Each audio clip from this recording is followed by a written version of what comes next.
Hello, ladies and gentlemen. I'm Phil Svitek, 360 Creative Coach. And yet again, if you've been checking out my episodes, then you guys are familiar with James Lott Jr. and Flobo Boyce. If you are not, well, they're here. And, they've been featured on a couple past episodes. And what we generally do, I love them because they're such creative minds in their own right. And also how to utilize that creativity to actually get stuff done, right? So not just creative for the creative sake, but also accomplishing the thing. And I tell you what, I am on this crusade, I tell you, of practical self-help. And so today's episode is just going to be about what that means, different perspectives, how you guys are applying it, and so forth. Because let me set the table, and then I promise for the most part, I'll kind of not talk as much. At the table. I want 2 forks and 2 spoons. That's right. Do it. Yeah. Big and small. Don't worry. Salad and dinner, sir. Big and small. Listen, this is a 7-course meal, 7-course meal. So, because I think when, from my perspective, obviously, people want to be successful, rich and famous, right? And I don't assign negative or positive value to that. If that's what they want, great. But then they look to, people that they deem famous and successful and try to be them. And it's like, okay, you're trying to fit like a triangle into a square or whatever the analogy you want to put. And it's like, because you're not there yet. And so instead, for me, it has to fit your lifestyle, all these things. And I think, because the pendulum, for so long, I mean, you can argue centuries upon centuries, has been in the toxic space. We could think of workplace and just life in general, guys not sharing their feelings and so forth, that the pendulum is swinging towards the other end of like, well, self-care and things like that. And I have nothing against self-care, self-development, and so forth. But I don't think we talk enough about how to actually apply it, because at the end of the day, as I see it, you can't just shut off from the world, right? You still have to, I've been in certain situations where someone calls me asking me for advice, and then 10 minutes into it, they're like, oh, hold on. I'm going to have to call you back because I got to do my 30-minute yoga. And it's like, I don't got that time. Like, I'm doing what I can right here, right now to help you. And I'm not even getting paid. Like, so go do your yoga if that's your thing, fine. But I'm not going to be around after. I'm not, call waiting or whatever the hell it is. So with all that said, first off, I would like to ask the question, is the basis of my thesis, does it have validity, or am I talking out my ass? And if I am, you can be honest, right? Why don't we start with James? He seems the most animated. I'm gonna start with me. Please. Oh, cheese and crackers. So everything it was an earful take in. First of all, so I'm trying to process it all. I'm a little older than the rest of you. Phil hates yoga. Continue. So no goat yoga for you? No. Oh, okay. So I would break. I need to break it down. No, I need to break it down. Okay. So there's several things going on. One is, and you and I talk this all the time, your giving of your time and your advice. So that's one thing. What does that mean for you? Not to them, but what does that mean for you when you do give of your time and advice to other people? What does that do for you? That's one separate thing going on right there. 2, who you're talking to. That's all. It's like, who do you choose to give advice to and actually give a couple of damns for and say a few words? So that's another kind of tier of what's going on there. And then number 3 is, so it's like your advice, giving advice. What does that mean to you? What does that mean? Who you're talking to? And then it's kind of the third one is kind of like everything else that you were talking about. So it's like you have to kind of go there before you can begin anything else. And I always feel like for me, I have given less advice now than I used to. And I'm very selective at who I actually give advice to now. That's something Phil always said I should do anyway. So I started doing that, not because of Phil Svitek. I'm James Lott Jr. Do what I want, but it got on my nerves. It started getting on my nerves. So I was like, I got to change something. It's up to me to change. Now, everybody's going to be whoever they are. Everybody's going to come to you. People still call me every day for stuff, but I'm just very selective in who, talk about practical self-help. Now I'm very selective where my energy goes. now and who I give my energy to. Because if someone did that to me, the example you just gave, I would say, I would say point blank, well, that's very rude of you to do that. I'm talking to you about something. Or number one, when you ask my advice, you should have told me in the beginning, you may have to get off the phone in 30 minutes. Like but then I have that tone like a father because I am. So, I would get that tone, be like, now, you did wrong. So let me correct you why you did wrong. That's my tone anyway. So I know that's where I come from. That's where I come from. But that's what I would say to somebody. But then also have to keep in mind, who am I talking to? Do I know this person? Is this how they are normally? Is this how they are? So then somehow I have to adjust myself. So there's certain things that go into what you're talking about before you even get into the other stuff. It's more of kind of like funneling into the actual advice giving before you even address what had happened. Mm-hmm. Yeah, and listen, I think there's definitely ways to internalize it and things like that. But I think, as I see it, I definitely want to try to make the focus like whatever like triggers I'm going to throw in as part of my whole thing. I'm going to make the assumption that whoever is listening or watching to this wants to become better. And so giving them the tools and the techniques in that way, right? So I think you're right. So I think as you're talking about it, how that message is received, and furthermore, if they're the person, because we all get hit up for feedback, friends, family, colleagues, perhaps, and knowing how to apply that message. So I think that's a good way that you talked about. Well, my thing is, I've learned I'm off the hook. It's one of the things they teach you in life coach school. Like, you're off the hook. You're there to help. You give the tools, and then you're like, see you later. Good luck. And it's up to you. Of course I care. Depending on the person, I may care a little more than the other person. But it's you're right. It's up to them how they receive it. I can't make them receive it any way that I wish they could, right? For example, I had people are coming to me more and more now because they have scripts. Can you read my script? It's very Hollywood. Can you read my script? Blah, blah. So for some people, I'm choosing to say yes. For this person, yes, I will read your script. So I give you your advice, then I'm done. I give it to you. Hopefully you'll listen, and it's up to you. And so I'm learning that and just like releasing it and going, there you go. Yeah. Yeah. And so, what's fascinating to me, so for you, Flobo, you came out with a book recently. Yeah, graduation day. Yeah, that's right. And so I kind of look at that because it's a very reflective piece for you in terms of, where you were versus where you are now. And so I think it's an interesting intersection of, I think, part of it, the question could be, what are the things that you have learned that are now benefiting you versus, things that weren't? Yeah. When it comes to that sort of advice, in your first example, a lot of times I've realized people that want advice don't want necessarily instructions. They want to be able to be motivated by what you say. And sometimes if you state that very valid suggestions, but it's not in a cadence they're looking for, they'll just wash over you and be like, whatever, or thanks. They don't do anything for it. So for me, when I wrote Graduation Day, and I always make fun of this, I tell this to James, I expected 3 people to read it, because it was a memoir about the things I learned as an adult, and my experiences, knowing what I learned in a formal education environment and applying that to knowledge outside. I said, I didn't want to come up as preachy, because I know if someone's not ready for that, they'll be like, oh, thanks for the book, whatever, bro.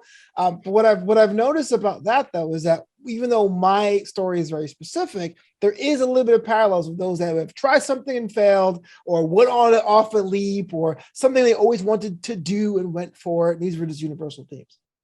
Yeah. Give us a specific, like what's, give us one. Give us a little taste of the book, will you? You don't have to read the whole thing to us, but come on. They should. Available now at Amazon. No, I'm kidding. One of the things I wanted to do when I was a kid was I wanted to learn how to ride a motorcycle. That was something I wanted to do for a long time. My mom, she was a nurse in the Caribbean. She says, don't do that, because I saw what happened, because they have narrow roads. They drive on the side of the road. They call it the Honda Ward. And one time I went for it. I was like 19, 20 years old. I think I was 20 years old in the book. I went motorcycle. Long story short, I endoed over it, and I got injured. I got road rash in my legs, and I failed, basically. And the thing you learn as a kid or younger is, at first you don't succeed, try again. And ultimately that's true, but they don't tell you about situations where it totally just changes your perspective on what failure is. and you finding a new way, a pivot, then to go ahead and do it and try it again. So like my attempt 1 to my attempt 2 was like 12 years. You know what I mean? I think that's something that's important to say, hey, look, it's okay to circle back. It's okay to say, all right, it's on the back burner, but don't give up on it. Try it again eventually. Don't let it be ruled by fear. So that's why I think that particular story meant a lot to me as the author. But that's really a story that people look at face value when they read it. They go, it's pretty funny. But like, it meant a lot to me to be like, hey, I got it done. I got the endorsement on my license. I don't own a bike, which means I don't even actively ride, but I did it. You know what I'm saying? Yeah. Yeah, no, it's interesting. And I think, I mean, if anything, I think it'll be interesting, the personal stories that come out of this. Because like for me, I'm thinking there's this, the notion of balance, I think it's brought up a lot, right?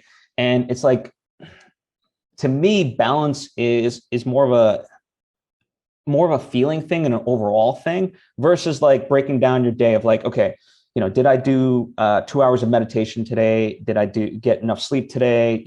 Did I spend enough time with my kids today? Did I go to work? And it's like, you're not going to always be able to fit all those things in a single day, but maybe on the week and so forth. Like you got to look at, I think we don't look at the greater picture all the time because, me going into my second movie in Colombia, like if I just looked at that 2-week period that we're going to be filming this thing, balance is out the window. There's no time for meditation for me. There's no time for, there's going to be a little bit of lack of sleep. There's going to be, everything's going to be going into this movie. But in the end, it's only for a 2-week period as opposed to the longevity of my life. And so I think I'm curious to know how you guys perceive a balance, because I look at it more of a totality thing versus like just a, slice of a day. So we'll start with Jane. We'll keep the same rotation. Because I'm older. That's what it is. Yes, it is exactly what it was. Yeah, it's age before beauty, right? He's the pretty one. I'm the older one. I get it. So for me, I tell everybody. Well, a friend of ours, Leslie Cologne, mentioned. I told her this a long time ago. There is no balance. There's such thing as balance. I don't believe in balance. I just don't. So for me, what that means is structuring and flexibility. Those are two things I carry with me every single day. I had to do something today, just before we came on. I do a lot of audio dramas, and sometimes scheduling them is like herding cats. So I had to bend something, and Flo's been through this before. I just rewrote 2 scripts just now, and I'm restructuring so that it actually works. And now it's coming together where it's going to work. But that's because of flexibility. That's also because of big picture. So I'm a big picture person. I've always been a big picture person, very big picture person. I just, as far as the eye can see. That's why I was a great manager in retail. That's why I was great in food service. That's why I was great in corporate world. I always think about every piece that's in the, every piece of all the cogs in the wheel, everything. I think of everything because that's just how I am. I think very broad because I know they all play a part, even in what I'm doing. It all has a ripple effect even what I'm doing. So I'm already thinking, well, I have another show to do. I want to start in another week or so. So if I don't get this taken care of now, that's going to bleed into that. And then that means that actor won't be available for this and they won't be available for that. And I got, I'm an organizer also. I got 2 gigs next week. Like I think of everything. But it's not about balancing to me. It's just about figuring it out and making sure that can I make it structured so that it works for me and works for others. And that's basically what that's how I look at that. I'm a huge big, I love big picture, but it's like, there's no balance. Of course I got family. I have aging parents. I have kids and grandkids. My friend is texting me about this wedding I'm officiating at the end of the month, next month. And I'm like, leave me alone. I already told him to do it. Leave me alone. But he's freaking out because he has his own stuff. So he's freaking out his own self. So like, there's all this stuff going on. I just wake up every day. I have like whiteboards with things on them. I got books with things written on them. I'm always making schedules and making notes and having things. So just every day I just handle it.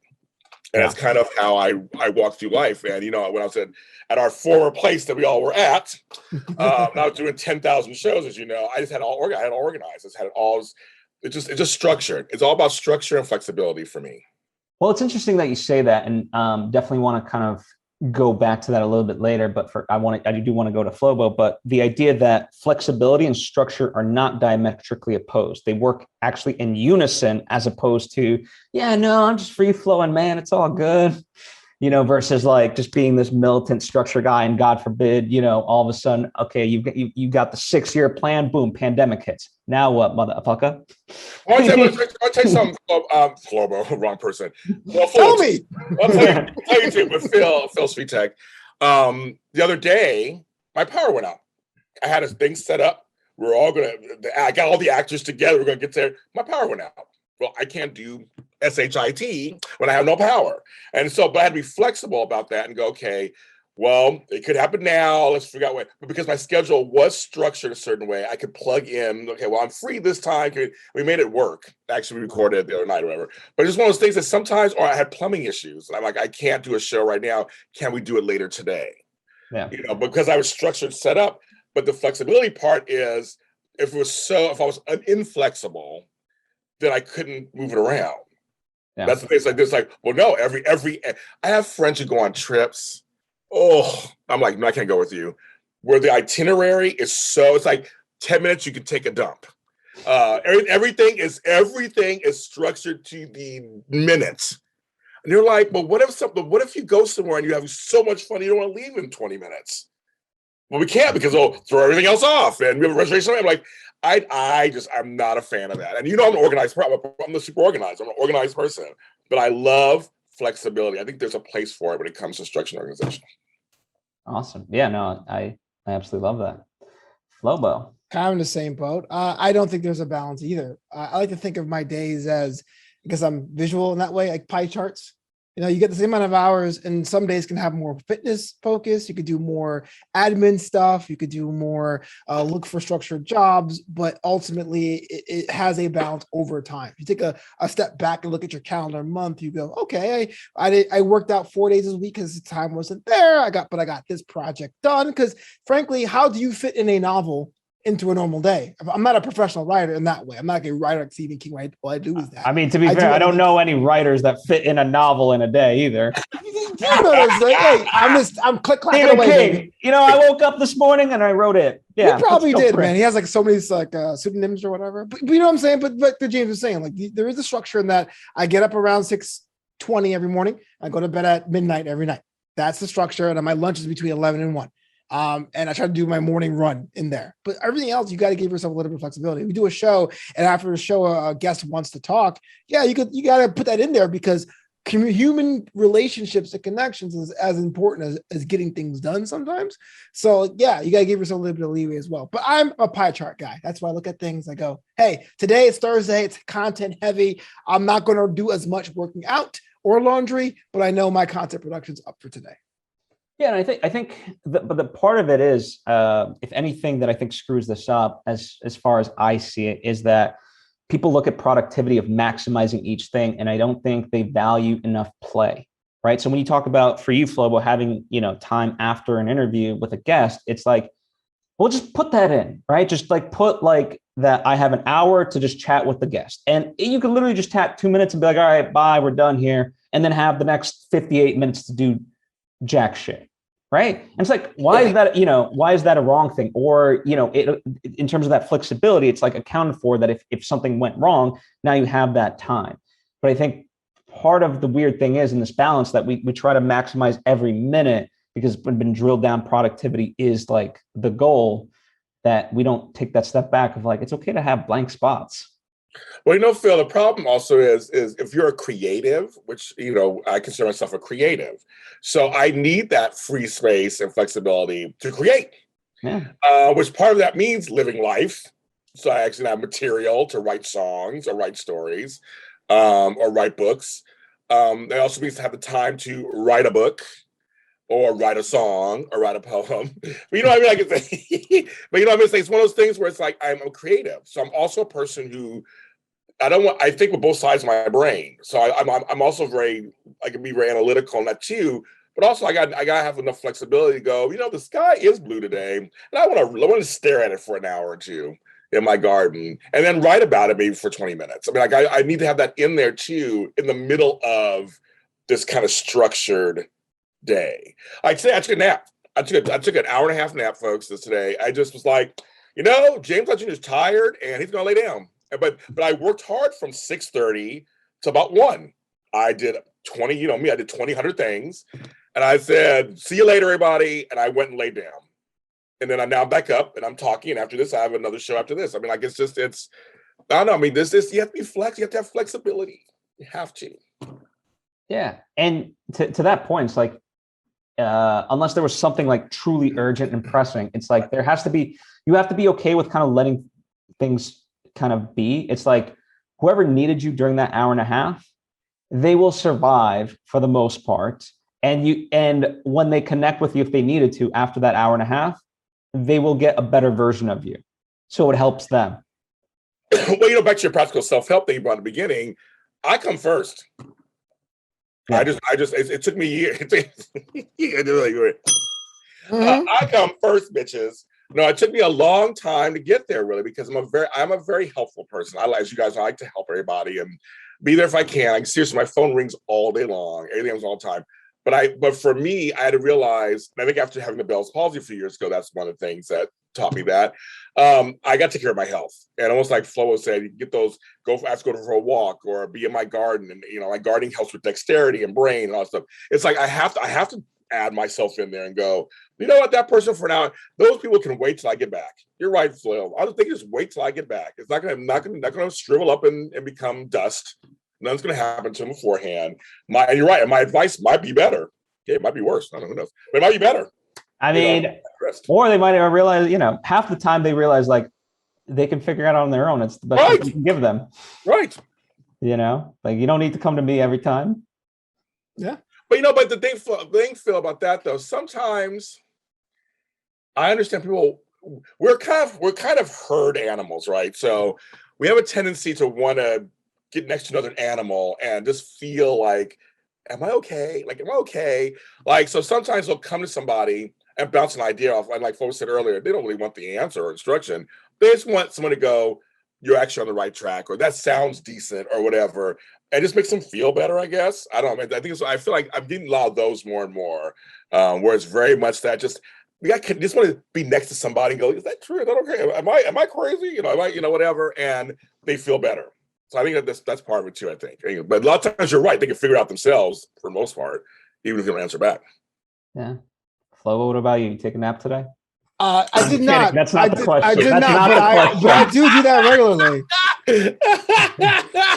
They say you'll live longer. I'm actually 102. Look how good I look. What? Well, goodbye, everybody. I'm going to take a nap right now. No, but the core of the question, right? The idea. I don't even know what the original question was. If you don't know, I don't know. No, okay. This idea of actually, all right. Let's pivot. We'll pivot, right? Because I truly forget. Flexibility. See, there you go. Flexibility, indeed. And so this time we'll kind of throw the circle back. We'll go Flobo first. The idea that accomplishing everything and so forth. It can sound like the way James was describing it. Can sound nerve-wracking to some people, right? It's like, wait, that's a lot of pressure and things like that. And for me, the way I always like to look at it is I don't look at it as a list of anything. I just know, okay, if I've allotted time for X, Y, and Z, or I know this is the thing, it's about having a presence of mind. So like, it's not that the project I was working on that might be whatever, that might be like, let's say your book, right? It's a long-term project. And of course, that's like your overall in your pie chart, big priority. Right. But when you're at a wedding gig, the book is no longer the priority. The wedding gig is the priority, right? And so, for me, I always, the priority flips, right? Based on where I'm at. And that's what keeps me present in that moment. So I'm not overwhelmed because I've allotted the time, pardon the pun, James Lott Jr., to have that, to have those priorities. I like puns. But so how do you sort of look at that in terms of prioritization and having staying in the present moment as much as one can, right? Yeah. So they always say the best CEOs on the planet don't do to-do lists because they can be very detrimental. They actually schedule time in their calendars to do so. So on a ideal situation, the ideal track, if I have a gig, that's in my calendar, right? That's I can't do anything because I'm being loaned out by clients, and there's certain things I have are pretty much firm. Like I do certain shows at certain times of the day, or if I was a religious person, I would say my mass is on this certain day or whatever. So those are things. But as far as being present in mind when doing things, I use the clock to my advantage. See, there's a thing about gamification. I'm sure you know about it, about making things a challenge or fun or a game. When I'm in the mornings and I have my small tasks, like writing emails or calling the moms or making sure I do my stretches for my knee exercises because I was in physical therapy. I call that a power hour. Stack them together, put a 10-hour timer on my clock, turn everything off. Don't do that. Or during the afternoon, if I have to do that email I don't want to write, or I have to write that first chapter for JLJ Media's script, I'm like, oh, I can't write this. This is too much work. I say, hey, if I do these 3 things, I will go out for that walk. I will take myself out to lunch. And so that helps me power through because I'm only human. I can't come with motivation from absolutely anywhere all the time. And so I use those tips and tricks in between those. But as far as like the big like wedding gigs, or if I'm delivering things, like it definitely is they take priority because hey, they're paying me to, so why not? Yeah. I think people. I forget who the writer was, but they asked him, do you write only when you're inspired, or do you have a set schedule? He's like, well, luckily, I only write when I'm inspired to do so, but luckily, inspiration always hits at 9 a.m. Mm-hmm. And so I think the theme that's coming up is these things that we look at as polar opposites are actually in tandem, right? You look at creativity and structure. They work, and to only write when you're inspired, it's never going to work. So having those kind of set things and then having wiggle room around it is, to me, what it sounds like. Well, from my opinion, I cut you off there, James. Like if you do anything when you're inspired, that means it's a hobby. Right. I think what makes you professional is when you say, look, I'm going to put time to this, whether I want to or not. So for me, I play video games as a hobby. Hey, I have some time extra today. I want to play some video games. It's okay. But I can't say that, well, I'm thinking about making some content today. I'm not feeling it. Well, everyone knows that Monday at 10 o'clock is a show I do. Everyone knows that Thursday at 1 o'clock is a show I do. And there's times I tough it out because it's something I'm working towards a goal there. Let me ask you this. So we'll throw it to James on this one, since we're going back and forth. I like to think of things. I like to simplify the crap out of them. And, you can look at minimalism, essentialism, all that, like just keep it simple. And there's this notion like make one decision that eliminates thousands. And people, when I explain this to people, it doesn't quite resonate, but the idea that like, hey, choose, if you're going to be a YouTuber or whatever the term is that you want, content creator, make that choice, and then you've made that choice. Just no different than like if I was going to go to the gym. All right, I'm going to go to the gym. It's not, am I going to go to the gym today? It's like I've already made the decision. So on the day, I have no choice. And that might sound restricting, but it's like it eliminates all those thousands of daily decisions. And I'm curious, like, does that resonate with you, James? Do you think that's possible? Or like most people, they look at me like I have 6 heads, and they're like, "What the hell are you talking about?" We have like 3 heads. No, I know it's no for me. No, it's actually it resonates somewhat, yes. But see, for me, I'm a crazy person because since I was a child, apparently, I was always a very self-motivated child, and very self-determined child. That when I focused on something, I just did it. I mean, I'm like, screw everybody else. I don't care what's going on in the world. I'm swatting away flies, whatever. I'm like I can be very tunnel vision. And I'm like, I'm going to complete this. I'm going to go do this. So that's carried with me as an adult. And it's carried with me now that I'm an entrepreneur. I've been an entrepreneur 13 years almost. So this is really, I mean, I have 2 companies, not just 1, but 2, and they're running concurrently. So I've always done everything big. I've always been a big personality, big thinker, big picture. That's me. So I don't know if I'm a good example. I'm an example of someone who's very determined to complete projects. But I don't bend over backwards or kill myself to complete them, if that makes any sense. I just know I'm going to complete them. When I say I have a book coming out, the book's going to come out. So that means at some point in between me saying a book's going to come out and the book comes out, in that span, I figure it out. Yeah. That makes sense. It's the flexibility structure thing comes in. I'm so determined that I want a song to get out. I'm going to do this song. I want to do this audio drama. I want to do this interview. I want a certain guest on the show. I'm going to get that guest and we're going to do it. I mean, like, I've always been that way. So for people out there who are listening or watching this, there's probably folks that are like that too, like me, are just like, I just know that I've chosen to go to Take Your Thing film, to be an entrepreneur. I've chosen to be in the entertainment field. I've chosen to be an organizer. And there's just things that I want to accomplish and things I want to do every day, week, whatever. I don't do to-do lists. Flobo's right about that, but I have lists of things that I just write down a word. And I just write down a word and I handle them when I handle them. I don't have an actual list. Like today I'm doing these 5 things. I write down things almost because as you get a little older, I'm brain dumping things a lot. So I'm trying to write things down just to remind me, oh yeah, I will get that done. And then to your points earlier, then I'll sit down and I'll write that book. I'll write that chapter. I'll sit there and write it until I'm done. And then they go, oh, I'm done. Great. Next, I'm an assembly line person. I have a machine going. I'm a hamster wheel person. I'm on the hamster wheel, kids. I'm just like, I got things. I'm next. I don't have time for anything else. I'm going next. I'm shooting out content out of my ass. Apparently, that's all I do all the time. I mean, I put out up to 600 things a day. I mean, that's just right. I don't know how I do it either sometimes, but I do. I'm very determined. Well, I think part of it, as I'm hearing it, I think what the thing is, rather than spend your time and energy on like, do I want to do this or that today? How do I feel about doing this or that today? Your mind you've made the decision, right? That one decision.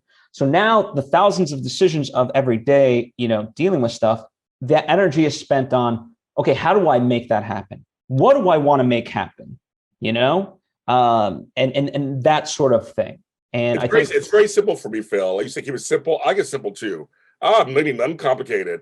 And for me, I made the decision already. So I want to write this. So, okay, well, I'm going to then sit down and write it. I mean, I don't know. I don't have existential I'm not thinking about nothing. I'm just like, I don't have these long thoughts about, well, if I did it today, what if nobody likes it? I don't care. I'm just like, I want to do it for me because I want to do it. I have this story to tell. I want to get it out. I have to get it out. Yeah. That's all I think about. Literally, that's all I think about. And then I just know that it won't get done unless I do it.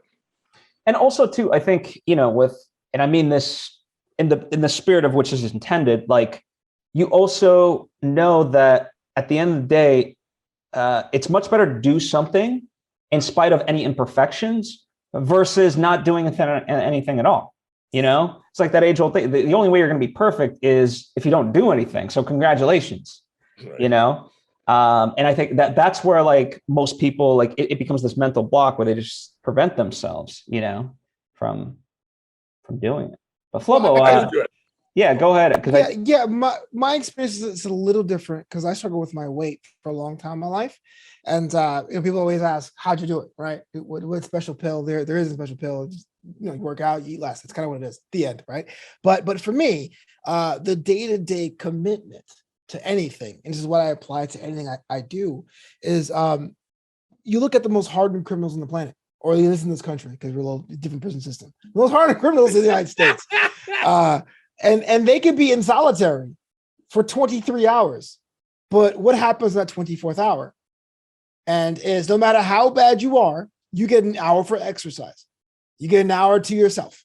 You get an hour to do anything. So when I first started doing things, my first project was myself. And I said, well, I don't feel like working out today, but criminals get an hour. Why not me? And so when I come to a book and I go, man, I have work for 9 hours today. And I got to go and pick up dinner for my girlfriend. And I got to go call my mom. What's my 90 minutes? What's my hour for me? And so you're right. The first projects were terrible, but I had the satisfaction of saying I did it because it was on my hour. Now, over time, like, no, I can do it better and better and better. You become that guy. But at first, it was kind of like, I'm going to use Flobito's time because that's the only time I'm not working for the man. to working for somebody else or making sure someone's happy, And I always feel like everywhere where you are is a marker in your life. My first audio drama, first episode, is not the same as the ones I just put out yesterday. Like they're very. I mean, I've learned things along the way. I know audio levels. I know little tricks and tips that I didn't know before. Like it's just. And the first book is probably not as good as the latest book I put out. I mean, like it's completely, but they're all like they're markers of where you were. And I kind of like that. It's good to go back and laugh and go, oh, I have like 10 typos I didn't catch. Oh my God. Like, my first radio show I did, a super organized show with James Lott Jr. was still out there now. Over 6 years ago, my first episode, I said so 10,000 times. I wanted to just take the word, throw it out the English language, never say it ever again.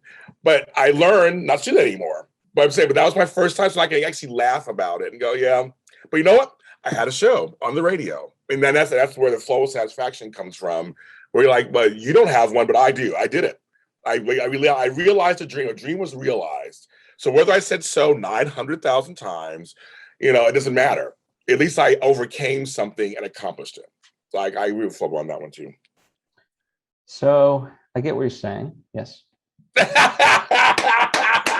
So I'm glad you caught it. I always love making James laugh. That's my barometer of a successful show. I love it. And that's the other thing. So I think we've talked about this, but I think it's worth mentioning again.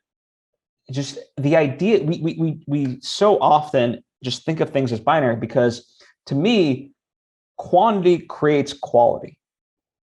Yes. And I could point to William Shakespeare and be like, listen, yeah, guy wrote some great plays. I can also show you some that you've never read that you'd be like, wait, William Shakespeare wrote this crap? This is garbage, right? So it's through the act of doing it that we progress and the stuff that's meant to survive, that is truly great and resonates, it will survive. But you don't get there without that, Yeah, so for every great, I think of Prince, because they've been releasing a lot of his unreleased material, the vaults, his material. So for every, Let's Go Crazy, or I Want to Be Your Lover, or Sign of the Times, there's this song you're like, I see why they didn't release it. Yeah. He's still Prince, he's still a genius, and it's still, even if some of his not so great songs still better than all his great songs, but it's like you get like not everyone's a winner. Not everyone's gonna be of that status. Musicology is a great song, and this song's a great song, but there's other songs he put out, there's other songs he put out that just weren't good. And that's why he didn't put them out, folks. I mean, it's like that's kind of the point to your thing, Phil, is that sometimes you just create. I never censor myself. I have songs I've never released. I have books I've never released. I have things that sit in the vaults. I just like, I don't know about that. And maybe one day it'll come out. But I just feel like still do it. Still go through the motion and complete it. And then move on to the next thing. You may learn something from that particular thing that will help you and inform your next project. That's the great part. And from a practical self-help thing, like let's take a 5-year period, right? And so, within that 5-year period, you want to be a novelist, right? So you want to write books. Okay, I've got to write the perfect book, but you keep pausing yourself, right?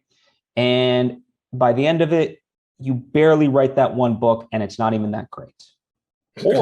Or conversely, now in that 5-year period, if you just don't censor yourself, like you're talking about, now you've written, let's say, 5 books, 3 of them are garbage, but the net profit is 2 great books. Mm-hmm.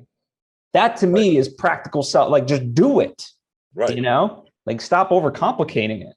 I agree with you to a point. I think you're saying is absolutely true. And there is and please, if I'm ruining the whole thesis, cut this part out. But if I torpedo the show, listen, I like the opposition, like I want to know where my blind spots are. No, I agree with you. I think there is something about doing it and doing it well. No, and doing it often enough.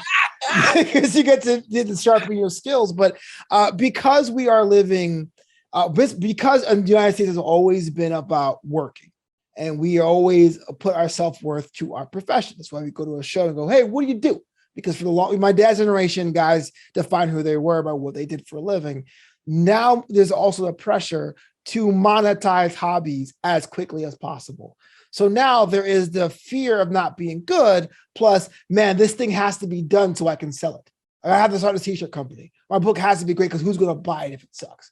And I really think there is something called giving yourself to the material or giving yourself to the craft where you go, you know what? I don't care if everyone buys it. So back to my writing, when I came up with By the Ounce and Other Tales, my first ever book, it was a thrill of writing it. I wrote a book. Great. But when Mass Transit, The Indelible Silver Streak, and Pay the Vig came out, and even High Desert Run, the sales were so bad, I thought I was a failure. And I was a critical failure too. My mom didn't like the last one either. And so for like 5 years, I didn't even want to touch a book. And during this pandemic, it was only like, I'm going to write something. I don't care if anyone buys it, is what came with graduation day. Because if I sat and wait for the next big thing to get the most downloads and the most sales, I would have paralyzed myself. See. So, okay, but so I guess not to be a dick, what is the distinction between what? So there's a rush for perfection, and that palate heal for even doing it. But then after it's completed, there's a push to get it monetized as quick as possible. Instead of saying, I wrote something, this is my first thing. What do you think? It's like, can I sell it? Would you buy it? Support me now. My first episode of my podcast, download and share today. Like, instead of being like, is it good? Can I work on it better? Can I listen it back? Is there a small internal network I can talk to someone about it? You know what I'm saying? I think there are similar, but they're very distinct. I think you're yes-anding me as opposed to opposing me. Okay, that's a torpedo show. Torpedo show. I don't know, because I mean, unless I'm not interpreting what you're saying correctly. No, I think that's. But I'm going to jump in because I think, I may yes and I don't know, or so you, I don't know, or however comma you, I don't know what I'm going to do. No, but for me, because I came to this part of business, so I feel at Hollywood standards later in my life. I was in my 40s.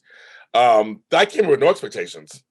I came in, when I came after TV, I was like this bouncy baby boy, just like smiling, like, sure, I love life. I'll try this show, and I'll do this show, and oh my God, I love you all. Because I really was feeling that way. I was feeling like I have the privilege to do this at this age. I come from a whole other world. I raised children. I came from this other world, in the corporate world, and everything, where I was just like, this is fun. Like, so the word perfection, I've taken out of my vocabulary. I say it all the time in my practice. The word perfect, perfection, it's gone, because I just realized there isn't any. You can't raise a perfect child. You can't have the perfect house. There's just no such thing. So for me, I've approached the last 13 years of my life, I've approached everything almost like a wide-eyed child, but also a little cut off from the rest of you guys in a sense, because I feel like I'm not competing with anybody because everyone's younger than I am. And I feel what Flobo's saying, everything he's saying, I think is true. Everybody's trying to swim through the make money, make me hot, be hot, get voted, I'm like, I am fat, I'm old, I'm black, I'm this and that. I don't even worry. I'm not even competing. I don't even care. So when I put something out, everybody's amazed. They're like, wow, you're 60 years old, James, you put out a book? Like they're so excited. So for me, it's a whole different experience, to be quite honest. For me, it's like, you're still doing this and you're in your 80s? Like, they think I'm like 200 years old. So for me, it's almost like great. They're like, wow, James is doing it. So people kind of look up to me in a way that they're like, they do. It's like I have cancer. So it's like, wow, you're 52, you put out a song? I'm like, no, you're 52, put songs all the time. Shit. But I mean, I think but for me, it's worked out for me and my self-care and awareness that I'm not competing with anyone. I don't have any of those fears. Everybody who's below me in age, not below me in whatever, below me in age. Below me in stature. Yeah, below me in stature, No, below me in age. I'm hearing everything Flo say. I'm hearing all of that. So I know that to be true. For me, I have nobody to compete with. To me, I just don't. I don't feel like I'm not trying to be the hottest thing. I'm not trying to be, doesn't matter because I'm already deemed a certain thing already in just main society that actually works for me. So Phil, I just do whatever I want and it's done. It's like a great thing. You're like, oh, at 52 years old, James Lott Jr. got this. And it's like, sure, okay, I'll take that. Well, what all of this has in common is that external pressure versus an internal pressure, right? So, you control the internal pressure for yourself ultimately. So how you ratchet that up is up to you. And I think that's kind of there in the key, because if you focus on the result ultimately instead of the process, you will never get the result. You focus on the process, you're going to get that result. I just know that to be the case in the things that I do. And I remember, I called you, James, after a conversation with somebody, and and it's the wording specifically that made it so hilarious, right? And I don't think the wording was an accident. I think it was like, so the wording was, hey, Phil, but like, what if you write all the books that you want to write and you make all the movies that you've written, but like you've never made it? I'm like, define it. Because in your made up scenario, I've written all the books and made all the movies that I've wanted to make. So what am I making? Right. What that tells me is you value the external validation, and in terms of, the thing of it all, right? We're getting to a crux of it. And I think this is worthwhile to spend the last 10 minutes on, is this idea that this pressure of like, yes, everybody, you'd be insane to meet somebody that doesn't say like, yes, I want to make money off of my art. And that's what I would love to do. Right. Unless it's like a pure hobby and you just enjoy it, then nothing wrong with that. But anyone who really wants to be a content creator, like that's the goal.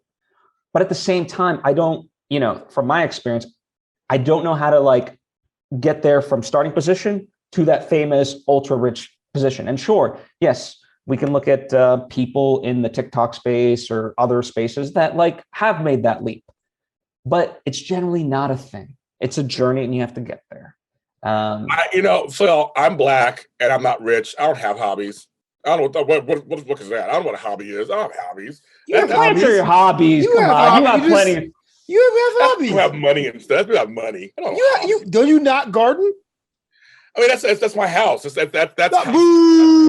That's a hobby. I love gardening. I mean, but you know what I mean? It's like not everything that I do is I don't have the time to be like, this is my hobby. Like everything I do I want to do something. I mean, it's part of my career at this point. I mean, that's kind of the thing. I mean, Flobo's kind of right that the gardening is kind of a hobby.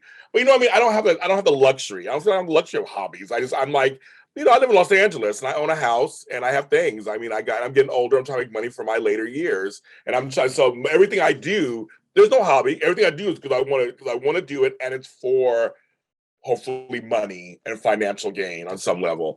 But so I don't know. I would define hobby as something you do for fun.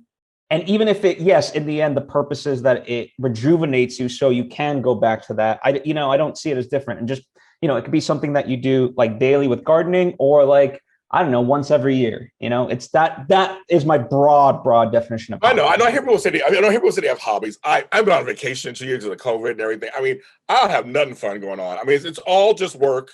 And I enjoy it. I enjoy everything I'm doing. But my gardening at some point, because now everything's starting to bloom and I got harvest coming up and all that stuff. It's like, it's even work for doing that too. Shit, it's like, I'm out there trying to water 10,000 plants and grapes are coming in. And so, I mean, that's not a hobby anymore either. That's just work also. Everything's work. It's all work, you guys. Jeez. Yeah, but it's fun. It's fun. Cheese and crackers, James. Crackers. It's kind of. See my grandkids. That's not really a hobby. Like it's not really a hobby. It's my family. But hanging out with them is kind of a fun. I don't see them that often either. So I'm like, I don't do nothing. Just work. But okay, so going back to the core question, like the idea of like, the idea that the incessant kind of thing that we're fed, like just be rich and famous, like that's the goal, go, and if God forbid you don't do it within a year, like you're a failure. And that's where like this external pressure comes in.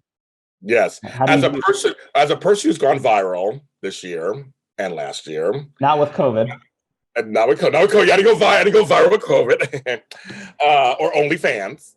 No, I went viral other ways. We haven't done that. No, but I tell Flobo, and he thinks I'm crazy, but I've told him this.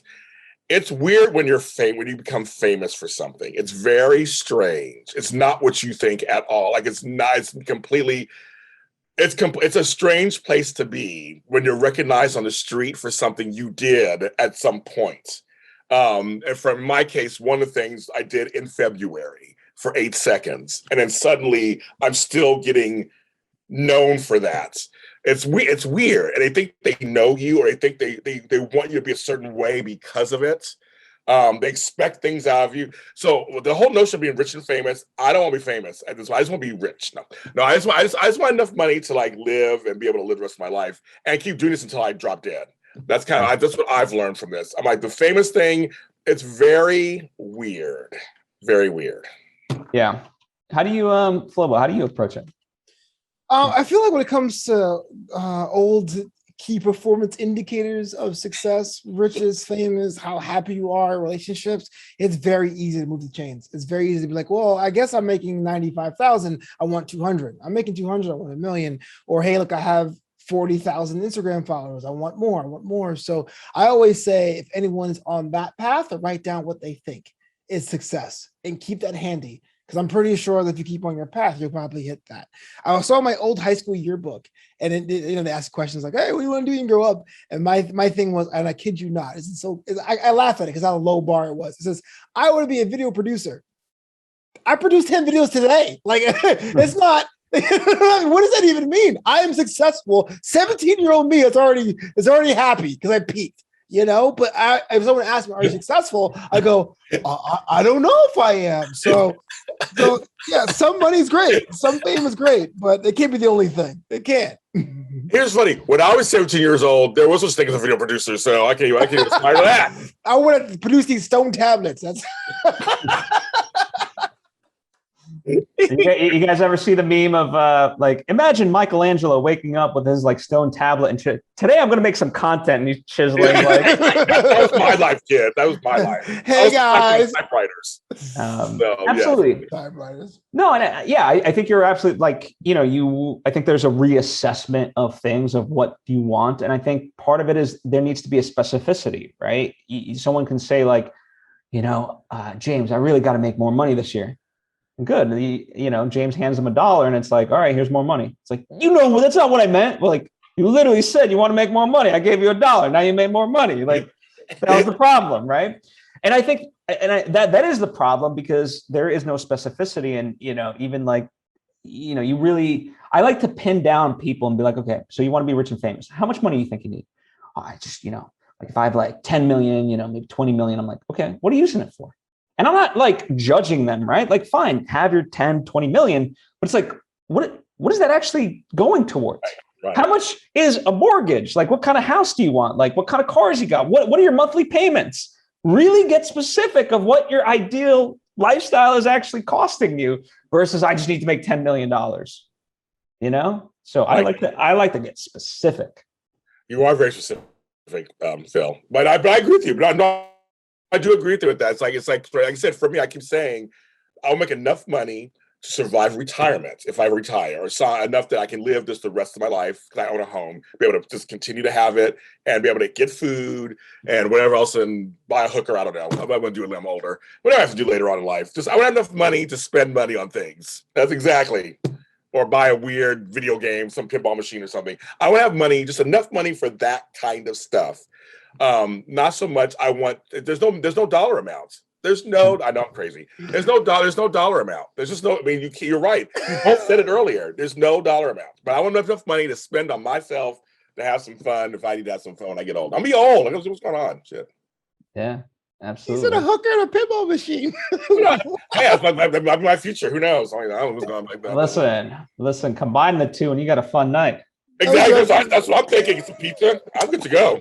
I'm good to go, folks. We're good. They'll play some pinball, then someone else will get pinned. Okay. Lobo loves it. Awesome. Well, any final advice, as we consider like practical self-help? So people, like instead of thinking it in these woo-woo nebulous type things, like if you had to deduce it down. You know what I always say? Just do it. I know it's like a Nike ad, but I tell all my friends would say, I always say, do it. Sounds great. Do it. So I do it. I'm just like, literally, it sounds so simplistic, right, Phil? But it's it's a powerful 2 words or 3 words. I can't count. 3 words to say to somebody, because that is what it is. Here's your permission. Just do it. Because you'll sit there forever and talk it to death, or live in your head, or talk yourself out of it. if you have an idea, the world, I always say the world needs to see it. They need to hear it. They need to feel it. They need your contribution. And I'm going to say something because 2/3 of us are of color. If you're a content or creative person of color, the world deserves to hear or see or feel what you have inside. It's your responsibility to get it out there so that other people of color and people not of color get a chance to see and experience what it is you're creating. I think we don't have the luxury not to do that, especially today. So that's my words. Bravo. Flobo. It's well, two things. One, I always do for my own stuff is make your hometown proud. And two, it comes down to society. You know, everyone usually fear gets lumped into that. You know, society says this is not right. Society says I shouldn't do this. I should be getting a good job. I should be doing that. Realize that you're a part of society too, right? So even though you may have that fear or trepidation, like sneaking out of your house after curfew to do something cool and nefarious, there's a reason why that excites you. And that's why you should go for it. So you are a part of society. Go for it. Don't forget what society says. So what I heard, book some hookers and pinball machines. Yeah. Pinball machines. Okay. That's exactly it. That's the message I got out of it. I mean, that's gonna be me at 85, I'm sure. Okay, let's check it. Check it at 85. See what I'm doing. Can we put it on the calendar now, or you want me to check it next week? I don't know what year. I'm gonna tell you what year that is. Like that's like 2050 or something. I don't even know what year that is. But yes, I was like that on the calendar. Yes, Amazing. See you at 85. Yes. Well, we can look forward to that. Speaking of other things to look forward to, go ahead, put yourself over, as they say in the wrestling world, or promote yourself, as they say in the other arenas. That's true, Daddy. No, you can follow me on Twitter at Flobo Boyce or on Instagram at flobito. Learn all about the shows and projects I'm working on by hitting on my website, newamsterdam.com. That's KNEW Amsterdam.com. And the book is Graduation Day. That's true. Graduation Day, my first ever memoir nonfiction, available now on Amazon. Second edition's out. Bigger print. Just got my author's copy today. It's over 200 pages. You can actually read it now. It's amazing. Does it come with page numbers? No. Or is that the third edition? No page numbers. Get over yourself. I try to highlight some stuff, and then I'd be telling people about it, and they're like, "What page is it on?" Does the Bible have page numbers? It actually does. Yes, it has. Damn it! Foil my logic. But no one ever says, go to page this. No, they don't. They don't say that. They say go to scripture. Right. Yes, but regardless, there's an organized way to find. You're right. I'm on both sides. I'm saying on both your sides. You're right. There's pages, numbers, but they're on his side. Thank you. James. Oh, my turn now. Yeah. Hi, you can follow me on JLJ Media, which is my online network. If you've not followed me, please go over there and subscribe. Be kind, rewind. Go over there and see I have over 35 shows from Star Wars to soaps and everything in between. We're also on every audio streaming service platform you can think of. Also have JLJ Media, the music division. If you go anywhere for music, I have a song out called Esperanza. It's in Spanish. It's out now. Flobo and I have a song together called Fun in the Club. It's out right now too. I just looked at our numbers; they're pretty good. Nice. It's the unofficial official sequel to his Alone in the Club that I wrote for. Unofficial. Yeah. Official. I just wrote it. I didn't get your permission or anything. So it's out now. You can check it out. It's out. Me and Flobo. It's a big, and I have a big song with him on my album too. That's another story. On my books or on Amazon, I have 50 books, 50 of them. All on just go James Lott Jr. on Amazon, and I have 5 new books coming out within the next month and a half. So that's gonna be. We're cranking them out. I have audio dramas. The latest ones are Peppermint Winters starring Flobo and Tammy Govea. That's out now, started yesterday, so it's out now. Go ahead, check that out. And Amor, which started today, starring Cesar Espino. And it's a great story about matchmaking in Los Angeles. So both those are out anywhere you find your podcasts or audio dramas. And lastly, Flobo's favorite thing. Wow. You can find me where all James Lott Jr. is sold at James Lott Jr. on all social media platforms, including TikTok, where I'm a star. And I got that from Alexis Torres. I took that 7 years ago from Alexis Torres. She let me have it. So that's why I say it. Even though Flobo says I'm always sold out. Yeah, you already sold out. I tried. You're like that helpful librarian that the kid that comes in for a research paper. They're like, I need some books and materials for this paper, and you just like gave them all these books. Here's your reading material, kid. Here for you, all for you. That's right, all for you. Awesome. Well, you guys know me. I'm at Phil Svitek, all that fun stuff. Anyway, thank you so much. We appreciate you. leave us a comment, leave us your thoughts. We threw out a lot, but process it and let's consider it. It's not meant just a dialogue between us, but the greater us, you. Yes, you that are listening right now. Thank you so much.